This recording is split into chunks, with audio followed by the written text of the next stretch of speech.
창세기를 강해하고 있죠. 지금 여러분이 저희 교회에서 듣는 설교는 강해 설교입니다. 혹시 누가 물어보시면 우리 교회는 강해 설교를 하고 있다. 그래서 순서대로 설교한다고 강해 설교는 아니고요. 한 절 한 절 성경의 본문이 주는 메시지를 그대로 전달하는 거죠. 제가 임의로 주제를 선정해서 설교하는 게 아니라 성경에 지금 이 오늘 우리가 본문 읽은 안에서 하나님의 뜻을 찾아서 전달하는 것을 강해 설교라고 하죠. 그래서 제가 임의로 주제를 정하지 않고 오늘 이 말씀 본문이 우리에게 준 오늘 주시는 말씀을 우리가 함께 묵상하고 찾아보는 시간이 됐으면 좋겠습니다. 오늘 본문을 읽어드리겠습니다. 창세기 18장 16절에서 33절입니다. 그 사람들이 거기서 일어나서 소돔으로 향하고 아브람은 그들을 전송하러 함께 나가니라. 여호와께서 이르시되 내가 하려는 것을 아브람에게 숨기겠느냐. 아브람은 강대한 나라가 되고 천하 만민은 그로 말미암아 복을 받게 될 것이 아니냐. 내가 그로 그 자식과 권속에게 명하여 여호와의 도를 지켜 의와 공도를 행하게 하려고 그를 택하였나니 이는 나 여호와가 아브람에게 대하여 말한 일을 이루려 함이니라. 여호와께서 또 이르시되 소돔과 고모라에 대한 부르짖음이 크고 그 죄악이 심히 무거우니 내가 이제 내려가서 그 모든 행한 것이 과연 내게 들린 부르짖음과 같은지 그렇지 않은지 내가 보고 알려 하노라. 그 사람들이 거기서 떠나 소돔으로 향하여 가고 아브람은 여호와 앞에 그대로 섰더니 아브람이 가까이 나아가 이르되 주께서 의인을 악인과 함께 멸하려 하시나이까. 그 성 중에 의인 50명이 있을지라도 주께서 그곳을 멸하시고 그 50 의인을 위하여 용서하지 아니하시리이까. 주께서 이같이 하사 의인을 악인과 함께 죽이심은 부당하오며 의인과 악인을 같이 하심도 부당하나이다. 세상을 심판하시는 이가 정의를 행하실 것이 아니니까. 여호와께서 이르시되 내가 만일 소돔 성읍 가운데서 의인 50명을 찾으면 그들을 위하여 온 지역을 용서하리라. 아브람이 대답하여 이르되 나는 티끌이나 재와 같사오나 감히 주께 아뢰나이다. 50의인 중에 5명이 부족하다면 그 5명이 부족함으로 말미암아 온 성읍을 멸하시리까. 이르시되 내가 거기서 45명을 찾으면 멸하지 아니하리이다. 아브람이 또 아뢰어 이르되 거기서 40명을 찾으시면 어찌 하려 하시나이까. 이르시되 40명으로 말미암아 멸하지 아니하리라. 아브람이 이르되 내 주여 노하지 마옵소서 말씀하게 하옵소서. 거기서 30명을 찾으면 어찌 하려 하시나이까. 이르시되 내가 거기서 30명을 찾으면 그리하지 아니하리라. 아브람이 또 이르되 내가 감히 내 주께 아뢰나이다. 거기서 20명을 찾으시면 어찌 하려 하시나이까. 이르시되 내가 20명으로 말미암아 그리하지 아니하리라. 아브람이 또 이르되 주는 노하지 마옵소서 내가 이번만 더 아뢰리이다. 거기서 10명을 찾으시면 어찌 하려 하시나이까. 이르시되 내가 10명으로 말미암아 멸하지 아니하리라. 여호와께서 아브람과 말씀을 마치시고 가시니 아브람도 자기 곳으로 돌아갔더라. 아멘. 오늘 영상을 보셨죠? 제가 이 서울이라는 도시에서 목회를 할 때 얼마나 많은 고민을 했겠습니까? 얼마나 많은 공부를 지금도 하고 있지만 공부를 제법 이렇게 많이 한 것 같아요. 그리고 하나님이 우리 가스펠 교회를 통해서 이 공동체, 이 가스펠 공동체를 통해서 하시고자 하시는 일이 너무너무 궁금하기 때문에 저는 너무너무 궁금하거든요. 여러분 얼마나 궁금하실지 모르겠는데 저는 이 교회 이 공동체를 통해서 여러분을 통해서 하나님 하실 일이 목사여서 궁금한 것도 있지만은 너무너무 궁금해요. 그래서 그거를 이제 성경도 많이 보지만은 또 많은 교회들을 살피고 하는데 저는 이 리디머 교회를 되게 많이 모델을 삼고 있어요. 되게 멋진 교회라고 생각을 하고 되게 멋있게 목회를 하시고 은퇴를 하셨는데 지금 이 뉴욕에 이 리디머 교회가 하고 있는 사역들이 되게 많아요. 예를 들어서 아까 빈민가의 이 건축 교회에 다니는 이 달란트를 가진 이 청년하고 조인해 가지고 거기를 아름다운 문화 공원으로 만들기도 하고 그런 교회 예산을 그런데 되게 좋은데 쓰고 있는데 그냥 막 쓰는 게 아니라 우리 교회 중요한 전문인들과 젊은이들의 꿈과 조인해 가지고 이 사회에 환원하는 작업들을 하고 있더라고요. 그런 공동체들이 이 뉴욕 전역에 그리고 그 공동체 핵심은 말씀을 묵상하고 성경을 함께 읽고 함께 예배하는 공동체들이 이 뉴욕 전역에 깔렸어요. 제가 알기로 한 1000개가 넘는다고 해요. 그 공동체 소그룹 모임들이. 그러니까 그 사람들이 사회에 끼치는 영향이 단지 우리끼리 모여서 예배드리고 우리끼리 말씀 듣고가 아니라 이 지역에 뭐가 필요한지, 이 지역에 지금 하나님의 복음을 어떻게 하면 효과적으로 전할 수 있는지 그걸 같이 고민하고. 그래서 저는 여러분이 볼 때는 헛된 꿈일 수 있겠고, 이제 우리 교회가 뭐 이 150명 뭐 예배 출석하는 인원이 한 그 정도 되는데 이제 5년밖에 안 된 이 작은 교회가 이 서울이라는 이 대도시에서 뭘 할 수 있냐 이렇게 생각하지만, 저는 이 말씀을 묵상할 때마다 가슴이 너무 설레이고요. 이 성경을 읽을 때마다 너무 가슴이 뛰고, 그래서 꿈을 꾸고 있습니다만은 저는 여러분들과 함께 이 서울에 우리가 진짜 복음을 전할 수 있는 수많은 공동체들이 일어나길 원하고, 여러분 직장에, 여러분 가족에 그것도 있어야 되겠지만 여러분의 달란트들, 크고 작은 달란트들, 여러분의 크고 작은 은사들을 개발하고, 그래서 그것들이 우리 복음을 전하는 도구가 되고, 그래서 사회 곳곳에, 그래서 우리의 삶이 뭔가 하나님 앞에 되게 보람되고 기쁨이 넘치는 그런 것들을, 그런 이 공동체들을 꿈꾸고 있습니다.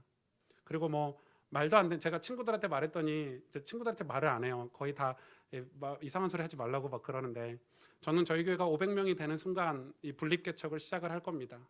사실 저희가 지금 천안에서도 오는 성도님들도 많고 저 김포에서 오시는 성도님들도 많은데, 그곳에 우리 연합된 가스펠 가족, 가스펠 커뮤니티의 교회들이 세워지고 그런 네트워크를 함께 가고 함께 목회를 지원하고, 그래서 건강한 교회들이 서울에 저는 많이 세워져야 된다고 생각을 합니다.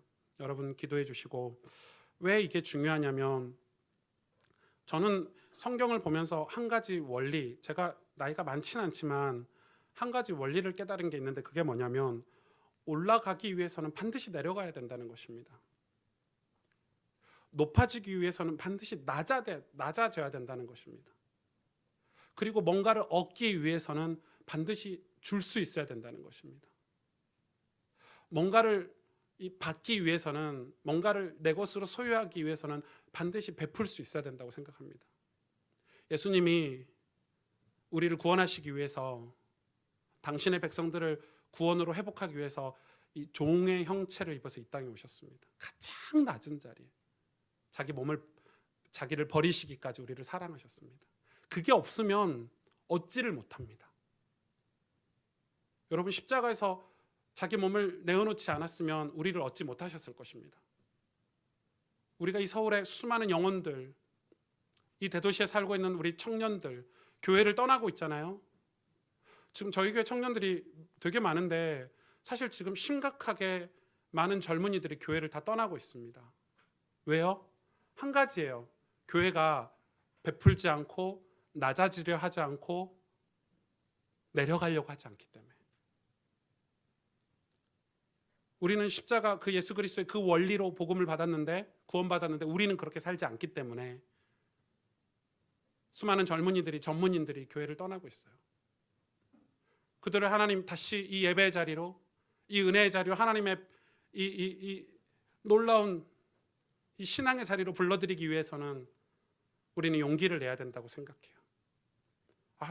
제가 뭐 교회가 한 10,000명 정도 되고 우리 교회가 한 5,000명 정도 돼서 이런 말하면 되게 멋있을 텐데 오늘 좀 부끄럽네요. 네. 나눠줄 게 아무것도 없는데 아무것도 없는데 교회 건물은 막 올라가고 있고 10,000명, 20,000명 교회는 커져가고 있는데 왜 개독교라고 욕을 먹죠? 그건 우리의 이기심에 지배를 받기 때문에. 교회가 왜 변질되고 있죠? 왜 복음이, 이 좋은 복음이, 십자가의 복음이 우리 삶에 전달이 되고 있지 않죠? 우리의 이기심이, 우리가 높아져서 내려오지 않는 이기심이, 베풀려고 하지 않는 그런 이기심 때문에. 하나님이 아브라함을 처음 부르셨죠? 기억하십니까? 창세기 12장에 아브라함을 부르셔서 하나님 제일 먼저 하신 얘기가 뭐죠? 나 너에게 복 주길 원한다. 내가 너에게 복을 줄게. 아브라함이 뭐라고 그랬죠? 한마디로, 요즘 말로 대박 그랬거든요. 하나님이 찾아오셔서 복 주신대. 대박. 엄청 좋아했어요. 난리 났어요. 와, 창조주 하나님이 오셔가지고 내가 너에게 복 주고 복 주어 가로되 이렇게 했거든요. 대박 했는데 그 뒤에 말이 중요해요. 하나님이 떠나라 그러셨어요. 떠나래요. 난리 났죠? 우리 같으면 갈등이 있었을 거예요. 왜냐하면 아브라함 되게 좋은 자리에 살고 있었어요. 편한 자리. 아버지가 제법 사업도 잘 됐고, 비록 우상을 만들어 파는 거였지만 기업이 탄탄했고, 제법 괜찮았어요. 편안했고. 거길 떠나래요. 가장 안전한 곳이었는데, 가장 편한 곳인데 거길 떠나래요. 히브리서에 뭐라고 그랬죠? 아브라함이 갈 바를 알지 못하고 떠났다 그랬어요. 저는 그게 아브라함이 쓰임받는 이유라고 생각해요. 우린 떠나야 돼요. 여러분, 죄에서 떠나야 되고, 세상의 삶에서 벗어나야 되고, 편안하고 크고 아름다운 곳에서 벗어나서, 그죠? 그때부터 하나님이 아브라함 삶에 관여하시고 인도하시기 시작했어요. 저는 저희 교회 우리 성도님들이 이런 아브라함과 같은 리더들이 되기를 원해요. 아브라함 같은 리더들이. 그리고 여러분을 세상에 다 파송하고 싶어요. 제가 이런 말하면 좀 부끄럽지만 우린 장차 그래야 되지 않을까요? 여러분의 수많은 달란트들과 여러분의 에너지들, 여러분이 가지고 있는 그 마음들을 가지고 우리는 세상으로 가야 돼요. 예수님 말씀하셨잖아요. 너희는 가라. 가서 제자를 삼으라.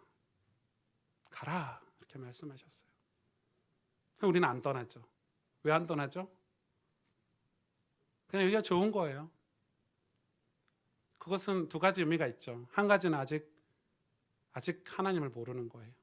아직 복음을 모르는 거죠. 복음을 아는 것은 완전 다른 삶을 얘기해요. 우리끼리 뭉쳐서 우리끼리 잘 먹고 잘 살자가 복음이 아니에요. 또 한 가지는 뭐죠?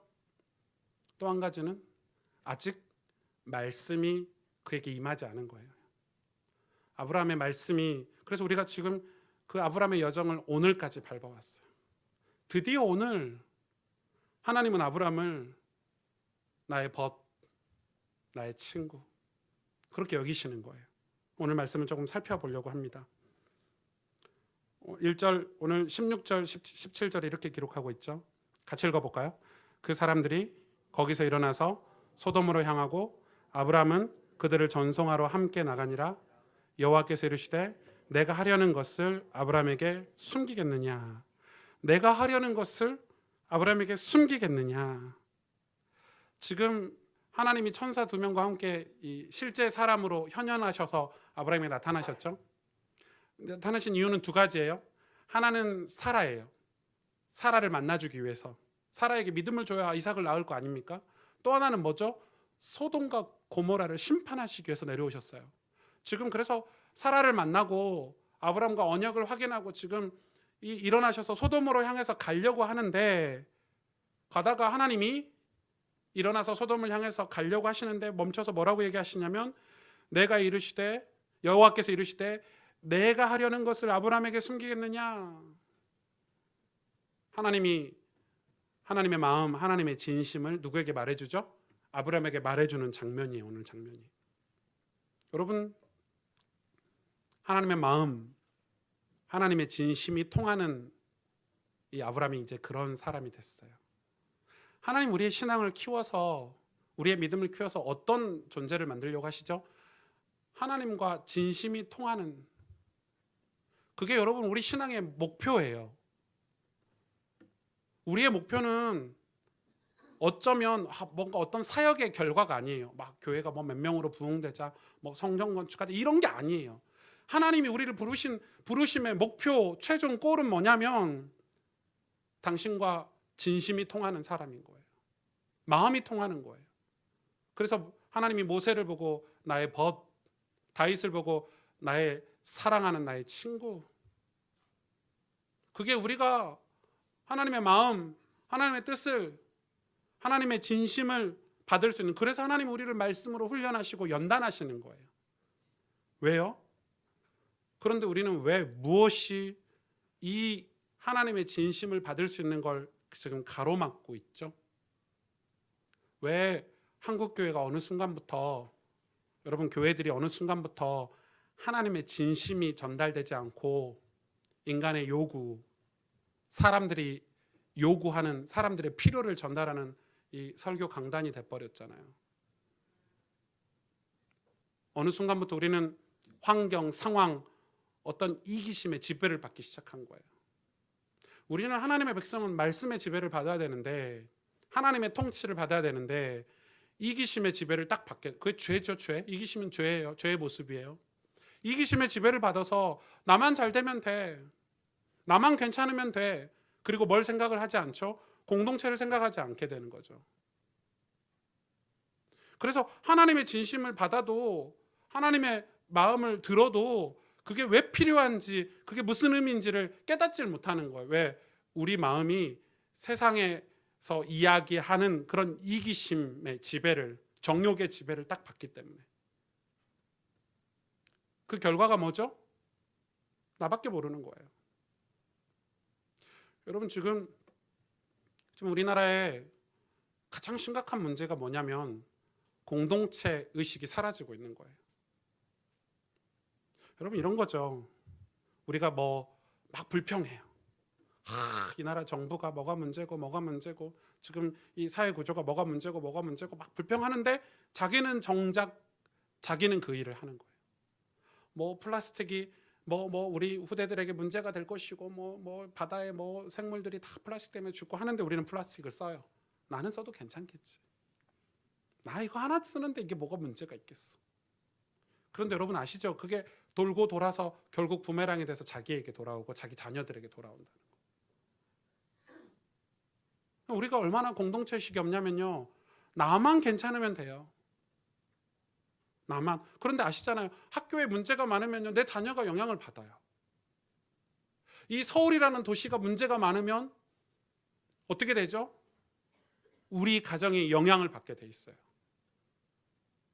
여러분, 그래서 교회는 그런 책임의식을 가져야 돼요. 이 도시를 위해서 기도해야 되고, 이 나라를 위해서 기도해야 되고, 선교지를 위해서 기도해야 돼요. 우리가 중국을 위해서 기도해야 되지 않을까요? 사랑하고. 왜? 거기 영향을 다 받고 있잖아요. 여러분, 우리는 이 공동체의식을 가져야 되는 거예요. 그런데 왜 이 사단은 우리에게 이기심을 통해서 우리를 지배하고 있는 거예요? 교회도 마찬가지예요. 교회가 축복되면 내 인생도 축복되게 돼 있어요. 교회 왔는데 교회 맨날 싸우고 갈등 있고 막 사람들끼리 이러면요, 그 영향 우리 자녀들이 다 받아요. 다 받아요.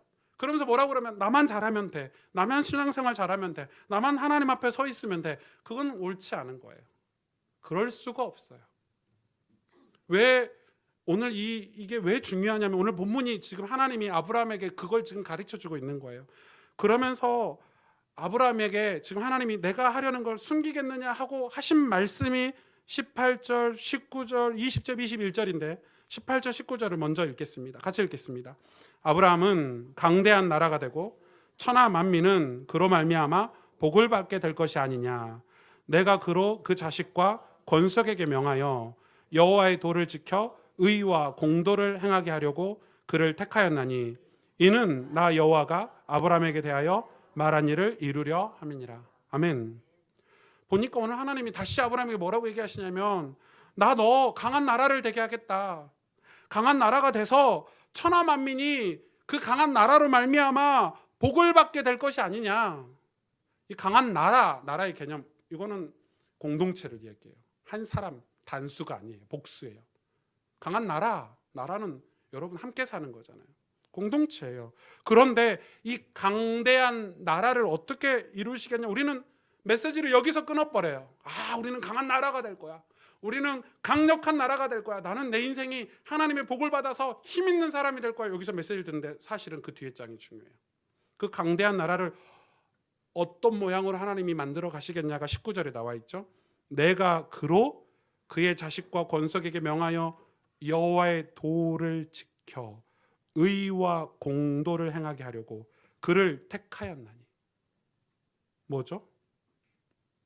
강한 나라가 뭐예요? 여호와의 도를 지키는 나라. 여기서 뒤에 뭐라고 나왔죠? 의와 공도를 행하게 한다. 여기 공도는 공동의 의예요. 정의죠. 정의. 의와 정의, 의와 공도. 여러분, 이걸 행하는 나라.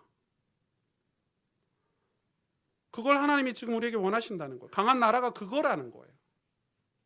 그래서 여러분, 그리스도인들이, 하나님의 백성들이 의를 행하는 것으로 공동체를 이룰 때 우린 세상에 강한 나라로 그들에게 복을, 예수 그리스도의 생명의 복음, 그게 진짜 복이잖아요, 여러분.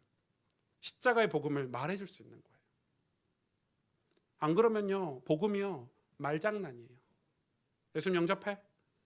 예수는 그리스도야? 영접 안 하면 지옥 간대? 그게 아니에요. 하나님의 나라로 복음이 전해져야 돼요. 내 삶과 내 직업, 내 달란트, 내 은사, 내 인생이 하나님의 나라가 돼야 돼요. 공동체가 돼야 돼요. 그 공동체가 영혼을 살릴 수 있어요. 여러분, 엄청나게 중요한 내용이에요. 그런데 그 공동체를 어떻게 이루냐? 여와 도를 지키는 거예요. 의와 공도를 행하는 게. 저는 이 서울의 수많은 젊은이들, 전문인들이, 수많은 영혼들이 하나님 앞으로, 교회 앞으로, 예배 앞으로 다시 부흥의 때가 올, 시간표가 올 건데, 전 생각해 봤어요. 아, 내가 그거 한다고, 우리 교회가 그걸 한다고 그런 일이 벌어질까? 아니요. 나라도 해야죠. 목사의 이기심과 목사의 야망과 동기를 내려놓고 의를 지키고 공의를 지키고, 여러분이 여러분 가정에서, 직장에서, 아, 내가 지금 내 직장에서 혼자 하나님 백성으로 하나님 말씀 앞에서 코람대하면서 산다고 한들 이 서울이란 도시가 바뀔까가 아니라, 우리가 그렇게 살아야, 우리가 그런 신앙생활을 현장에서 해야 하나님이 그걸 강력한 나라 공동체로 이뤄서 복음이 그들에게, 복음의 복이, 십자가의 복이, 하나님 나라의 복이 그로 말미암아 그들에게 전달되지 않겠느냐, 이렇게 말씀하시는 거예요. 여러분, 우리가 그걸 살아내야 되는 신앙생활을 해야 되는 거예요. 그래서 곳곳에서 그런 공동체들이 일어나고, 우리로 말미암아 하나님을 알고자 하는 사람들이 나타나고 드러나고 만나고 회복되어지고, 그 이야기를 지금 하는 거예요. 하나님이 그러면서 19절 하반절에 나 여호와가 아브라함에게 대하여 말한 일을 이루려 함이니라. 하나님 우리에게 주신 말씀이 성취가 되는 것은 그런 공동체를 통해서 성취가 되는 거예요. 전 진짜 꿈꾸고 있거든요. 그러면서 20절 보세요. 여호와께서 또 이르시되 소돔과 고모라에 대한 부르짖음이 크고 그 죄악이 심히 무거우니 내가 이제 내려가서 그 모든 행한 것이 과연 내게 들린 부르짖음과 같은지 그렇지 않은지 내가 보고 알려하노라. 갑자기 소돔과 고모라 얘기가 나오죠. 왜요? 갑자기 하나님 나라를 이야기하다가, 우리의 공동체를 얘기하다가 갑자기 소돔과 고모라에 대한 부르짖음이 크고. 근데 여기서 소돔과 고모라에 대한 부르짖음이 누가 부르짖었어요, 여러분? 여기서 부르짖음은 누구죠? 누가 부르짖었어요? 아, 소돔과 고모라가 지금 죄악 속에서 죄악이 가득하고 죄가 막 관영하고 죄악이 심히 무겁다는 걸 누가 부르짖었죠? 없어요.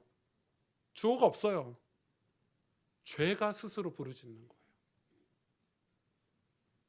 죄악이, 여러분, 죄악은요 소리를 질러요. 여러분 뉴스 보시잖아요. 죄가 지금 소리 지르고 있잖아요. 죄는 반드시 결과가 있어요. 다 드러나요. 더 놀라운 것은 하나님이 오늘 뭐라고 얘기합니까? 21절에 내가 이제 내려가서 그 모든 행한 것이 과연 내게 부르짖음과 같은지 그렇지 않은지 내가 보고 알려 합니다. 하나님이 직접 그 죄악을 다 확인하시겠대요. 무슨 말이에요? 하나님이 심판 전에 다 확인하고 점검해서 정확하게 심판하시겠다는 거예요. 이거 되게 중요한데요. 지금 무슨 말이에요? 죄는 반드시 심판이 있다는 거예요. 아멘. 여러분 이건 아멘 하셔야 돼요. 아멘. 여러분 이게 없어서 우리가 지금 교회가 타락해가고 있는 거예요. 죄가 심판이 있어요, 없어요? 있어요. 죄는 반드시 결과가 있어요. 여러분, 그래서 우리가 어떻게 해야 돼요? 지금 아브라함에게 이걸 지금 설명을 하고 있는 거예요, 하나님이. 이걸 모르면요 그리스도의 복음을 깨달을 수가 없어요. 예수 그리스도? 이 쓰나 마나한 존재. 내 마음이 불안하니까 예수님 이름으로 기도하면 좀 평안해요. 이런 거? 예수님 십자가 달면 좀 예쁘잖아요. 뭐 이런 거. 뭐 복음이 복음이 있으면 조금 안심이 되고 이런 거. 여러분, 제가 만약에 과연, 제가 왜 과연이라고 이름을 붙이냐면 많은 사람들이 그렇게 대답을 하더라고요. 과연 지옥이 정말 있다고 믿는다면 어떻게 살아야 되죠? 지옥에 안 가려고 발버둥 치고 살아야 되겠죠. 여러분, 지옥이 정말 있다고 가정한다면, 그걸 내가 진짜 믿는다면 어떻게 살아야 돼요? 절대 지옥에 안 가려고 살아야 되겠죠. 반대로 하나님 우리에게 상 주시고 우리에게 복 주시는 하나님이라고 믿는다면 우리는 하나님 앞에서 살아야 되겠죠. 아닌가요? 그런데 왜 다들 그렇게 안 살죠? 이 심판을 안 믿어요. 여러분, 우리가 예수가 그리스도라고 복음을 받았어요. 구원의 길을 통해서 영접했어요. 그런데 왜 창세기 1장부터 요한계시록 마지막 장까지 이 성경 한 권을 왜 주셨을까요? 사실 구원은 요한복음 한 권이면 받을 수 있어요. 그래서 문서 선교할 때 제일 먼저 번역되는 성경이 요한복음이에요. 사복음서예요. 사실 사복음서면 구원받을 수 있어요. 엄밀히 말하면 성경이 없어도 그쵸, 우리가 전해주는 복음을 통해서 구원받을 수 있어요. 근데 하나님이 성경을 왜 주셨죠? 왜요? 우리를 그냥 구원받고 천국 가게 하시려고요? 아니죠. 왜 창세기부터 이 길고 긴 성경을 우리에게 주셨을까요? 심판이 뭔지 알아야 되고 천국이 어떤 곳인 줄 알아야 되고 하나님이 우리를 향하신 신실하신 계획이 무엇인 줄 알길 원하고 하나님 당신이 누구신지를 알길 원하고 하나님이 우리에게 주시고자 하시는 그 축복이 뭔지를, 기업이 무엇인지를 알게 하기 위해서 우리에게 성경을 주시지 않았을까요? 우리가 말씀을 통해서 교육을 받고, 그래서 디모데에게 사도 바울이 이야기했잖아요. 하나님의 말씀, 어려서부터 배운 이 말씀이 우리를 선한 일을 행하기 위해서, 온전케 하기 위해서 이 말씀을 주셨다는 거예요. 오늘 하나님은 그래서 아브라함에게 뭘 가르쳐 주시고 계시냐? 소돔과 고모라, 죄악이 무거운, 죄가 스스로 소리를 지를 만큼 죄가 관영한 소돔과 고모라는 반드시 심판을 당하고 내가 직접 가서 확인하겠다. 아브라함에게 그 이야기를 하는 거예요. 그랬더니 아브라함이 어떻게 하죠? 하나님 앞에 가로막고 섰어요. 보세요. 22절 같이 읽어볼까요? 22절 23절 읽어보겠습니다. 그 사람들이 거기서 떠나 소돔으로 향하여 가고 아브라함은 여호와 앞에 그대로 섰더니 아브라함이 가까이 나아가 이르되 주께서 의인을 악인과 함께 멸하려 하시나이까. 하나님이 원래는 같이 가야 되는데 소돔과 고모라에 두 천사가 셋이 가려고 하는데 아브라함이 앞에 섰기 때문에 두 천사만 먼저 보냈어요. 소돔과 고모라에. 그리고 아브라함이 하나님 앞에 섰버렸어요. 가로막은 거죠. 지금 쉽게 이야기하면 하나님 앞에 가로막았어요. 못 가게 가로막았어요. 그래놓고 뭔 얘기합니까? 하나님 공의로우신 하나님, 의의 하나님, 의로우신 하나님, 공평하신 하나님, 저 소돔과 고모라에 의인이 있다면 하나님 멸하시면 하나님 그 공의가 틀린 공의 아닙니까? 지금 따져 물은 거죠. 여기서 지금 조카 롯 얘기가 안 나오고 있거든요. 아브라함의 마음에 조카 롯도 생각을 할 수 있겠죠. 롯이 괘씸하고 조카가 하나 있는 게 늘 힘들고 어렵고 얘 때문에 고생을 했는데 그래도 하나님이 소돔과 고모라를 심판하신다니까 롯이 생각이 안 났을까요? 근데 여러분, 롯이 생각 안 났을 수도 있어요. 왜냐하면 나중에 19장 20장에 가면요, 이 소돔과 고모라가 유황불로 멸하거든요. 멸망당해요. 롯 하나만 살아나오잖아요. 신기한 것은 그 롯이 아브라함을 안 만나요. 롯과 지금 삼촌과 조카 사이에 뭐가 있는 거예요. 롯이 롯대로 가고 아브라함은 아브라함대로 가요. 여러분, 이 삼촌이 조카를 몇 번이나 구해줬는데 이 조카 롯은 떠나요. 그러니까 하여튼 이상한 기류가 있어요. 그래서 저는 오늘 이 본문은 굳이 아브라함이 정말 롯이라는 조카 때문에 기도했냐? 그렇지는 않다고 생각해요. 오늘 그러면서 뭐라고 기도합니까? 의인 50명만 있으면 처음에는. 그러다 아브라함이 기도하고 하나님이 그래 50명 있으면 내가 안 멸할게. 하나님 진짜 죄송한데 다시 기도할게요. 거기서 5명만 빼주세요. 45명 안 멸할게. 하나님 정말 죄송해요. 제가 진짜 수치를 무릅쓰고 다시 기도할게요. 40명 있으면 멸하시겠습니까? 안 멸할게. 30명, 20명, 10명까지 기도한 거예요. 그리고 10명까지 기도하고 각자 갈 길 가죠.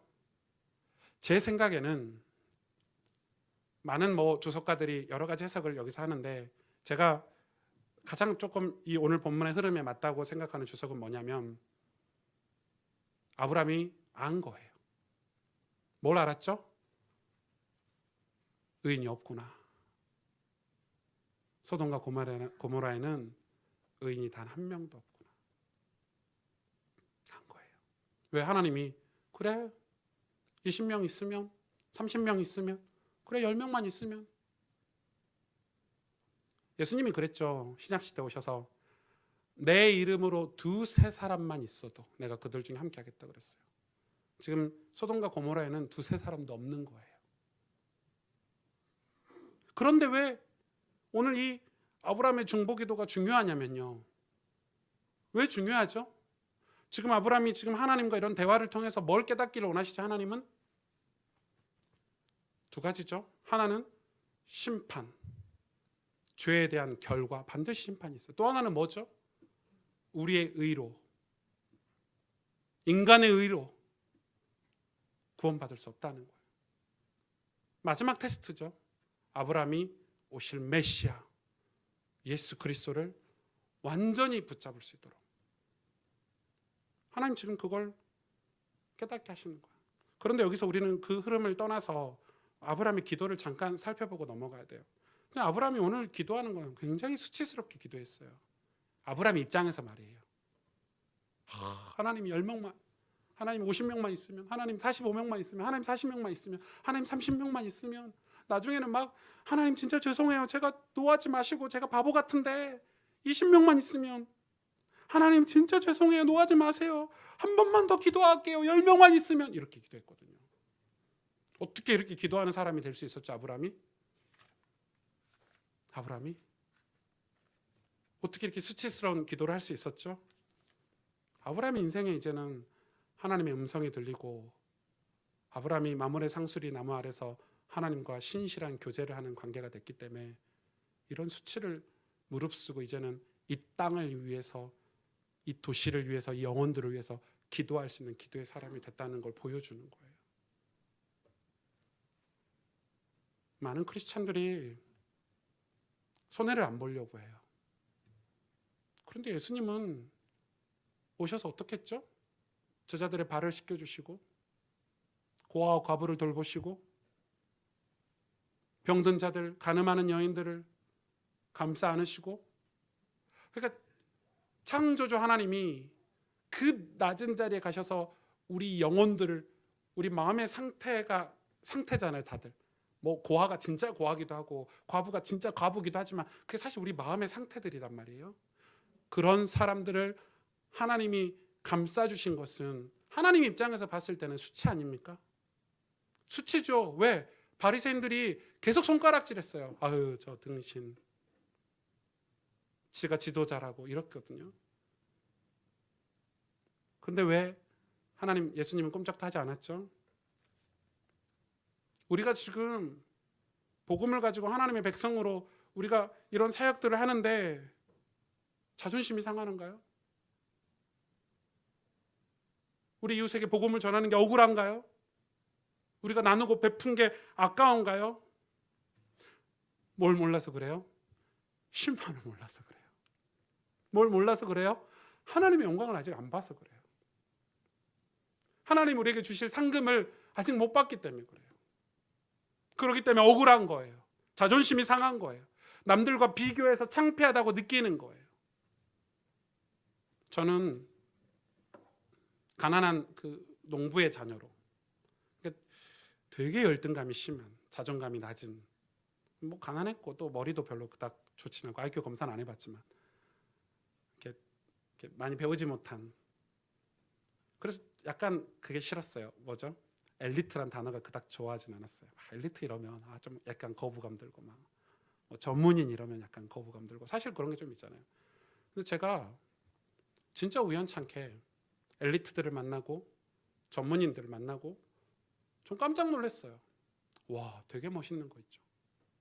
베풀고 나누고 하나님 앞에 신앙이 반듯하고 규모 있게 사는 걸 보고 제 가슴이 뛰더라고요.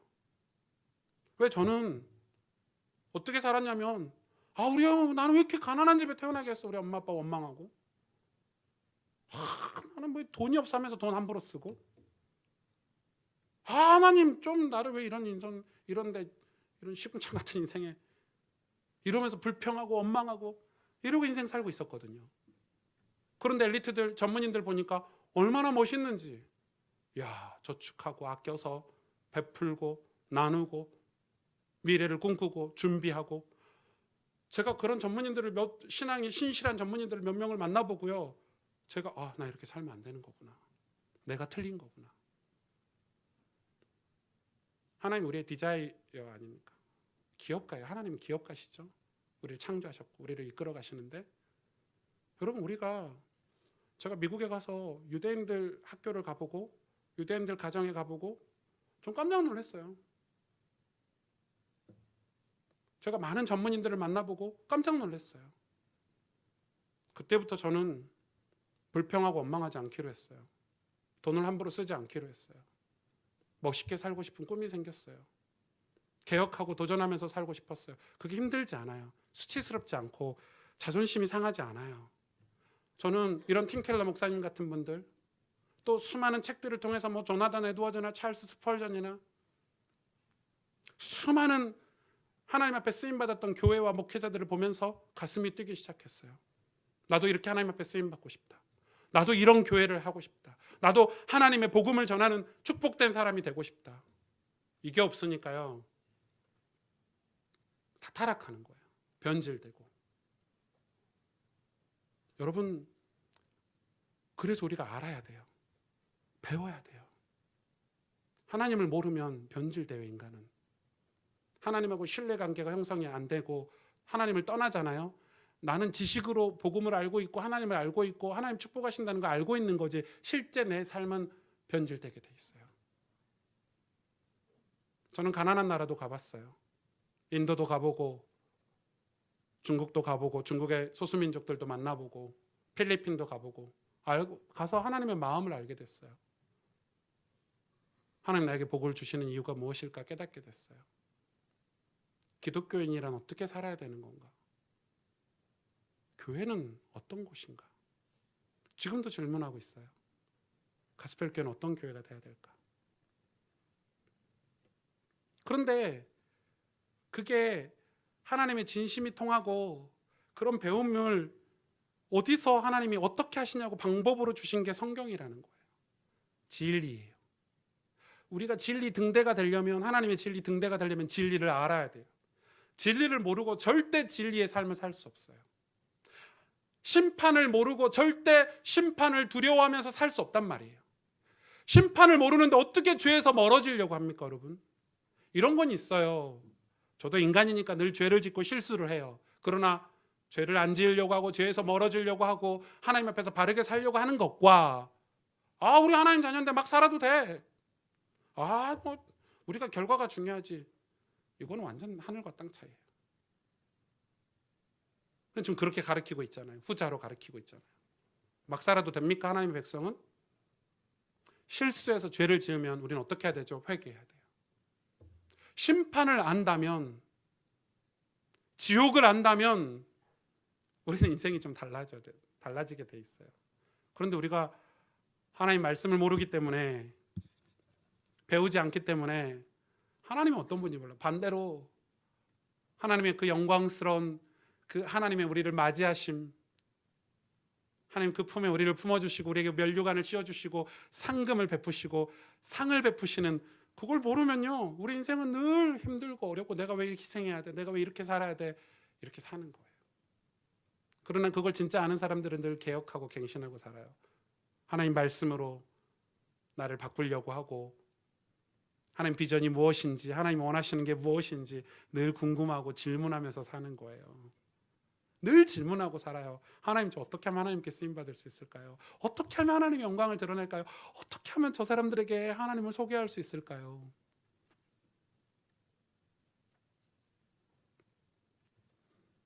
오늘 하나님이 이 아브라함에게 이런 메시지를 주시면서 보세요. 하나님의 긍휼, 시편 78편 38절에 이렇게 기록하고 있죠. 같이 읽어볼까요? 오직 하나님은 긍휼하심으로 죄악을 덮어주시며 멸망시키지 아니하시고 그의 진노를 여러 번 돌이키시며 그의 모든 분을 다 쏟아내지 아니하셨으니. 뭐라고 얘기하고 있죠? 38절만. 하나님의 긍휼은 그 긍휼을 구하는 자에게 죄악을 덮어주시고 멸망시키지 아니하시고 그의 진노를 여러 번 돌이키시고 그의 모든 분을 다 쏟아내지 아니하시겠대요. 근데 도대체 긍휼이 뭐길래? 에베소서 2장 4절 5절을 볼까요? 긍휼에 풍성하신 하나님이 우리를 사랑하신 그 큰 사랑을 인하여 허물로 죽은 우리를 그리스도와 함께 살리셨고. 아멘. 긍휼에 풍성하신 하나님이 뭐 하셨어요? 직접 인간을 위해서 이 땅에 오셨어요. 우리를 위해서, 우리의 허물을 위해서 대신 죽어주셨어요. 그게 하나님의 긍휼이에요. 로마서 3장 25절, 이건 같이 읽어볼까요? 로마서 3장 25절. 이 예수를 하나님이 그의 피로써 믿음으로 말미암는 화목제물로 세우셨으니 이는 하나님께서 길이 참으시는 중에 전에 지은 죄를 관가하심으로 자기의 의로우심을 나타내려 하심이니. 26절에 뭐라고 기록되어 있냐면요, 예수 믿는 자를 의롭다 하시겠대요. 긍휼이 뭐예요? 하나님의 긍휼이 예수 그리스도예요. 예수 그리스도로 말미암아 우리 지은 죄를 관과 잊어버리시겠다는 거예요. 예수 그리스도로 말미암아 허물로 죽은 우리를 그리스도와 함께 다시 살리시겠다는 거예요. 심지어는 그의 진노를 여러 번 돌이키시겠대요. 그의 모든 분을 쏟아내지 않겠대요. 뭘로요? 긍휼을 구하는 자에게요. 의의는 무엇입니까? 내 의의가 아니에요. 도덕적인 내 의의가 아니고 내 열심, 내 노력이 아니고 예수 그리스도 하나님의 긍휼, 그 긍휼을 사모하는 자에게 진노를 돌이키시겠대요. 진노를 어떻게 돌이켜? 하나님 뜻을 돌이키시겠대요. 하나님 뜻을 돌이키시겠대요. 하나님이 그 구약 성경에 보면 요나서라고 있어요. 제가 언제 설교할지 모르겠지만 요나서는 꼭 설교하고 은퇴할 건데, 왜냐하면 진짜 중요해요. 구약 성경을 아주 함축적으로 요약해 놓은 게 요나서예요. 이번에 팀 켈러 목사님이 그 방탕한 선지자라는 책을 냈는데 요나서 강해. 한번 사서 읽어보세요. 아주 좋아요. 그런데 뭐죠? 요나가 타락했다는 거예요. 그게 키예요. 니느웨 백성이 곧 죽게 생겼는데 죄악으로 가서 심판의 메시지를 전해라. 요나가 뭐래요? 아니 이미 심판하실 건데 왜 가서 말해야 됩니까? 그들은 죽어도 마땅합니다. 죄 지었으니까. 그게 우리의 모습인 거예요. 그게 지금 한국 교회 모습이에요. 그게 저의 모습이에요. 우리는 축복받고 응답받고,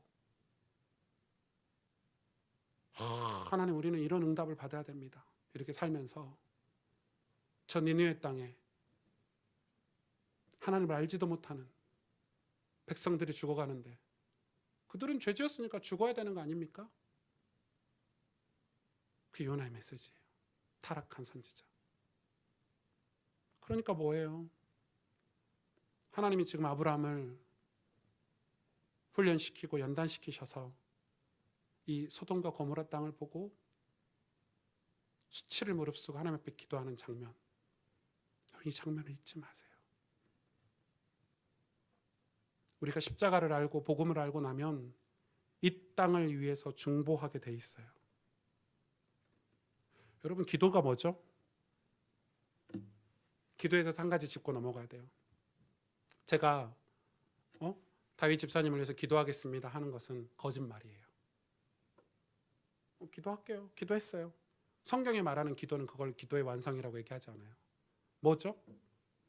기도는 내 행위와 함께 있는 게 기도예요. 자, 하나님, 다윗 집사님이 하나님의 사랑을 알게 해주세요. 기도할 수 있죠? 근데 그건 기도가 아니라는 거예요. 성경은 뭐죠? 내가 하나님의 사랑을 이 사람에게 베풀고 보여주고 하나님 이 사람이 하나님 사랑을 알게 해주세요라고 기도하는 게 그게 중보기도라는 거예요. 우리가 네팔을 위해서 기도하고 있죠?